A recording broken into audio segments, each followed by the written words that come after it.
কর্মের ফল কিন্তু আমাদের সবাইকেই ভোগ করতে হয়। আপনি হিন্দু ধর্মে বিশ্বাস করুন বা না করুন, তাতে কিচ্ছু এসে যায় না। আজকে আপনি যেরকম কর্ম করবেন তার ফল আপনি সেরকমই পাবেন। ধরুন আপনি আজকে মদ খেয়ে বাড়িতে গিয়ে অশান্তি করছেন প্রতিদিন, তার পরিণাম কি হবে, তার ফল কি হবে?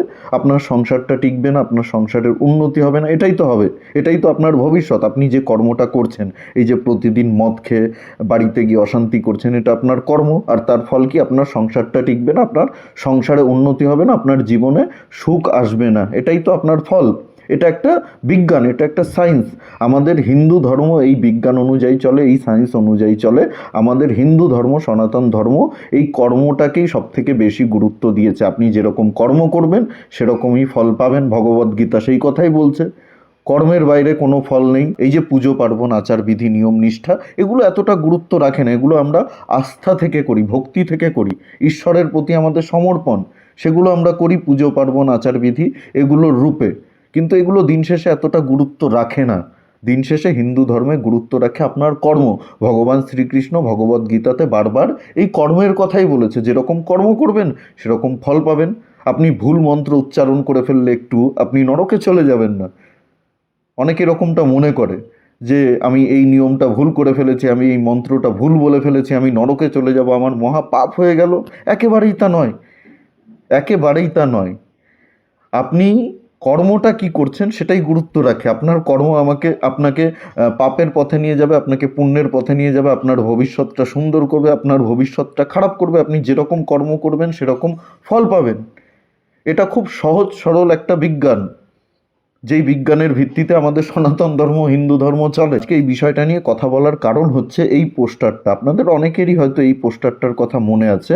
বাংলাদেশের একটি প্রথম সারির সংবাদ মাধ্যম প্রথম আলো 2015 সালে ভারত এবং বাংলাদেশের 3 ম্যাচের একটি সিরিজে ভারতের পরাজয়ের পরে তাদের পত্রিকাতে ছাপিয়েছিল এই পোস্টারটা, যেখানে মুস্তাফিজুর রহমান কাটার হাতে দাঁড়িয়ে রয়েছে এবং ভারতীয় যারা ক্রিকেট তারকা রয়েছেন, বিরাট কোহলি, রবীন্দ্র জাদেজা, মহেন্দ্র সিং ধোনি, শিখর ধাওয়ান, রবিচন্দ্রন অশ্বিন, রোহিত শর্মা, ইনাদের মাথার এক সাইডে চুল কেটে মানে ফেলে দেওয়া হয়েছিল, এক সাইডের মাথার চুল ছিল।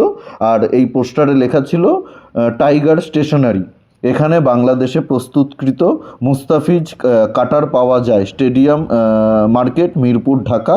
আমরা ব্যবহার করেছি, আপনারাও ব্যবহার করুন। মানে ভারতীয় প্লেয়ারদেরকে একটা সিরিজে ভারতকে হারিয়ে ভারতীয় প্লেয়ারদেরকে, ভারতকে কিভাবে অপমান করেছিল, কিভাবে ব্যঙ্গ করেছিল, আপনাদের নিশ্চয়ই মনে আছে। যারা ক্রিকেট দেখেন, যারা খেলা দেখেন, তারা নিশ্চয়ই এটা মনে রেখেছেন। এত তাড়াতাড়ি ভুলে যাওয়ার কথা না। আজকের দিনে দাঁড়িয়ে দেখুন, এই মুস্তাফিজ রহমানের ইস্যুতেই বাংলাদেশ ক্রিকেট আজকে ধ্বংসের পথে।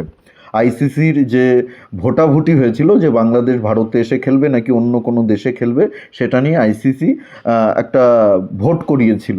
যারা আইসিসির পার্মানেন্ট মেম্বার রয়েছে সেই মেম্বাররা ভোট দিয়েছিল যে বাংলাদেশের পক্ষে না তারা ভারতের পক্ষে। সেই ভোটে বাংলাদেশ মাত্র একটা ভোট পেয়েছে। মানে পাকিস্তান শুধুমাত্র বাংলাদেশকে ভোট দিয়েছে, বাংলাদেশকে সমর্থন করেছে।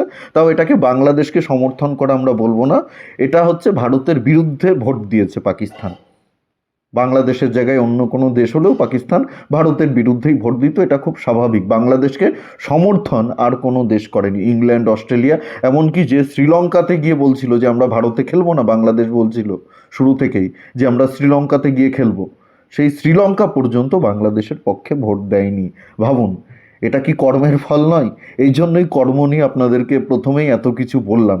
যেমন কর্ম করবেন সেরকম ফল পাবেন। বাংলাদেশ ক্রিকেটের কবর খোঁড়ার কাজটা কিন্তু এই দিন থেকেই শুরু হয়ে গেছিল। আর সময়চক্রের কি খেলা দেখুন, যেই প্রথম আলো পত্রিকা এই পোস্টারটা তৈরি করেছিল ভারতীয় ক্রিকেটারদেরকে অপমান করে, সেই প্রথম আলোর অফিসেই কিন্তু এই ধর্মান্ধ মুসলমানরা সবার আগে আগুন জ্বালিয়েছে। সেই প্রথম আলোর অফিসই কিন্তু সবার আগে বাংলাদেশে ভাঙচুর হয়েছে। এটাকেই বলে কর্ম, এটাকেই বলে কর্মের ফল। এই কর্মের ফল সবাইকেই ভোগ করতে হবে। বাংলাদেশ যে কর্ম করেছে সেই কর্মের ফল আজকে বাংলাদেশ ভোগ করছে। আমি আপনাদেরকে বলছি, বাংলাদেশ যদি ভারতে এই টি-20 ওয়ার্ল্ড কাপটা খেলতে না আসে, তাহলে বাংলাদেশ ক্রিকেটটা ধ্বংস হয়ে যাবে, শেষ হয়ে যাবে। মিলিয়ে নেবেন। আর এটা হতে খুব বেশি সময় লাগবে না, 1-2 বছরের মধ্যেই দেখবেন বাংলাদেশ ক্রিকেটটা একেবারে শেষ হয়ে গেছে। আজকে যেরকম আয়ারল্যান্ডের অবস্থা, আজকে যেরকম কেনিয়ার অবস্থা, সেরকম অবস্থা হবে বাংলাদেশের। এমনিও বিশ্ব ক্রিকেটে বাংলাদেশ এরকম কোনো রথী মহারথী না। বিশ্ব ক্রিকেটে বাংলাদেশের কোনো অবদান নেই, এরকম কোনো অ্যাচিভমেন্ট নেই বাংলাদেশের। বাংলাদেশের পক্ষে আজকে কোনো দেশ নেই। নিউজিল্যান্ড বলুন, অস্ট্রেলিয়া বলুন, শ্রীলঙ্কা বলুন, ইংল্যান্ড বলুন, জিম্বাবুয়ে বলুন, কোনো দেশ আজকে বাংলাদেশের পক্ষে নেই পাকিস্তান ছাড়া। পাকিস্তান ওই যে প্রথমেই বললাম, বাংলাদেশের পক্ষে ওরা ভোট দেয়নি, ওরা আসলে ভারতের বিপক্ষে ভোট দিয়েছে। এখন কি বলবেন বাংলাদেশের যারা সোশ্যাল মিডিয়াতে বড় বড় কথা বলেন, তারা কি বলবেন? ভারত সবাইকে কিনে নিয়েছে, ভারতের এত টাকা। ভারত অস্ট্রেলিয়া ক্রিকেট বোর্ডকে কিনে নিয়েছে, তাই অস্ট্রেলিয়া ক্রিকেট বোর্ড বাংলাদেশের বিপক্ষে ভোট দিয়েছে, ভারতের পক্ষে ভোট দিয়েছে। ইংল্যান্ডকে কিনে নিয়েছে, ইংল্যান্ড ক্রিকেট বোর্ডকে কিনে নিয়েছে, তারা ভারতের পক্ষে ভোট দিয়েছে, বাংলাদেশের বিপক্ষে ভোট দিয়েছে। নিউজিল্যান্ডকে কিনে নিয়েছে। আপনাদের মানসিকতা বদলান সবার আগে। আপনাদের সামনে ভারতের বিরোধিতা করে আপনাদের দেশের রাজনৈতিক নেতারা শুধুমাত্র ফয়দা নিচ্ছে। ভেতরে ভেতরে দেখুন, তারা ভারতের থেকে সব কিছুই আমদানি করছে। ডিজেল আমদানি করছে, পেঁয়াজ আমদানি করছে, চাল আমদানি করছে। কই পাকিস্তান থেকে তো চাল আমদানি করছে না। আপনারা তো টাকা দিয়েই চাল কিনছেন, তাহলে ভারতের থেকে কেন কিনছেন? আপনারা পাকিস্তান থেকে কিনুন, আপনারা চায়না থেকে কিনুন, আপনারা ডিজেল চায়না থেকে নিয়ে আসুন, আপনারা পাকিস্তান থেকে নিয়ে আসুন, আপনারা পেঁয়াজ পাকিস্তান থেকে নিয়ে আসুন, আপনারা শ্রীলঙ্কা থেকে নিয়ে আসুন, আপনারা চায়না থেকে পেঁয়াজ নিয়ে আসুন। সেই তো ভারত থেকেই নিতে হচ্ছে, সব কিছু ভারত থেকে নিচ্ছেন। এখনও ভারতের সঙ্গে ব্যবসা চলছে, ভারতের বিদ্যুতে আপনারা চলছেন।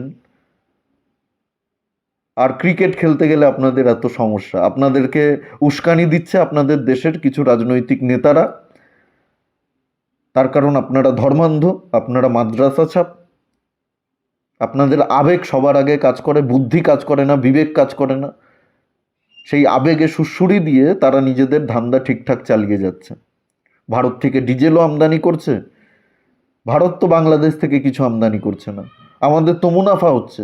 বাংলাদেশের টাকা আমাদের দেশে ঢুকছে। বাংলাদেশের কিছু মিডিয়া প্রচার করেছে মুস্তাফিজকে নাকি নিরাপত্তার কারণে আইপিএল খেলতে দেওয়া হয়নি, সেই কারণেই নাকি তারা ভারতে এসে টি-20 ওয়ার্ল্ড কাপ খেলা বয়কট করছে। কোথায় বলেছে বিসিসিআই? কোথায় বলেছে যে নিরাপত্তার কারণে মুস্তাফিজকে আইপিএল থেকে বাদ দেওয়া হয়েছে? কোথায় বলেছে? কোন জায়গায় বলেছে? ভারত বলেছে রাজনৈতিক কারণে আমরা মুস্তাফিজকে এই মুহূর্তে আইপিএল খেলতে দিচ্ছি না। রাজনৈতিক কারণ আর নিরাপত্তাজনিত কারণ দুটো সম্পূর্ণ আলাদা। এটা আমাদের ঘরোয়া লিগ, আমাদের দেশের জনগণ চাইছে না মুস্তাফিজ খেলুক আমাদের দেশের ঘরোয়া লিগে। বাংলাদেশ এসে খেলুক বা পাকিস্তান এসে খেলুক, সেটা তাদের ব্যাপার। তারা তাদের নেশনকে, তাদের রাষ্ট্রকে, তাদের দেশকে রিপ্রেজেন্ট করবে। বাংলাদেশ তো কলকাতার হয়ে খেলবে না, বাংলাদেশ তো মুম্বাইয়ের হয়ে খেলবে না, বাংলাদেশ তাদের বিশ্বকাপে তাদের দেশকে রিপ্রেজেন্ট করবে। আমাদের দেশের জনগণ চাইছিল না মুস্তাফিজ আমাদের ঘরোয়া ক্রিকেট লিগে এসে খেলুক, কলকাতার হয়ে খেলুক, কলকাতাকে রিপ্রেজেন্ট করুক। এটা আমাদের দেশের জনগণ চাইছিল না, সেই কারণেই মুস্তাফিজকে বাদ দেওয়া হয়েছে।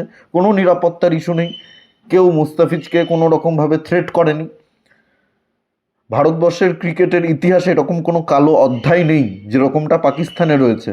ক্রিকেটারদের উপরে গুলি চলেছে, হেলিকপ্টারে করে ক্রিকেটারদেরকে মাঠ থেকে বের করে নিয়ে যেতে হয়েছে। এরকম কোনো ঘটনা ভারতের ক্রিকেটের ইতিহাসে নেই। এখানে সব দেশের প্লেয়াররা এসে খেলছে। ভারত কতটা নিরাপদ ক্রিকেটের জন্য এটা গোটা বিশ্ব জানে। আজ পর্যন্ত কোনো বাংলাদেশি কোনো পাকিস্তানি প্লেয়ারের ওপরে ভারতে হামলা হয়নি, এরকম কোনো ইতিহাস নেই। কোন ইস্যুতে তারা আপনাদের পক্ষে ভোট দেবে? সেই কারণেই আজকে নিউজিল্যান্ড বলুন, অস্ট্রেলিয়া বলুন, ইংল্যান্ড বলুন, জিম্বাবুয়ে বলুন, শ্রীলঙ্কা বলুন, সবাই ভারতের পক্ষে ভোট দিয়েছে। 14টা দেশ ভারতের পক্ষে ভোট দিয়েছে, শুধুমাত্র পাকিস্তান বাংলাদেশের পক্ষে ভোট দিয়েছে। এটা আপনাদেরকে বুঝতে হবে, শুধু হাউ হাউ করলে তো হবে না। বুদ্ধি দিয়ে সব কিছু বিচার করতে হবে, বিশ্লেষণ করতে হবে। এই বিষয়ে আপনাদের কি মতামত অবশ্যই কমেন্টে জানাতে ভুলবেন না। আর ভিডিওটি ভালো লাগলে প্রচুর পরিমাণে শেয়ার করুন, সকলের কাছে পৌঁছে দিন। আমাদের চ্যানেলে নতুন হলে চ্যানেলটি অবশ্যই সাবস্ক্রাইব করে পাশে থাকুন, পাশের বেল আইকনটি প্রেস করে দিন।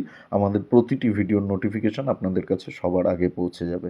সবাই খুব ভালো থাকুন, সুস্থ থাকুন, আশেপাশে সবার খেয়াল রাখুন। জয় হিন্দ, বন্দে মাতরম, ভারত মাতা কি জয়।